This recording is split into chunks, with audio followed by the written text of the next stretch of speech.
দিল্লি নয়, পিন্ডি নয়, নয় অন্য কোন দেশ, সবার আগে বাংলাদেশ।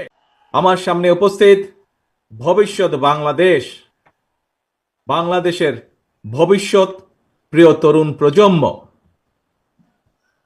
আপনারাই আগামীর বাংলাদেশ, আপনারাই বাংলাদেশের সম্ভাবনাময় আজকের এই লাখো তরুণ মুখ। আপনারাই বদলে দিতে পারেন আগামীর বাংলাদেশ। এই তারুণ্যই ফ্যাসিবাদ মুক্ত বাংলাদেশে প্রতিষ্ঠা করবে নিজেদের অধিকার।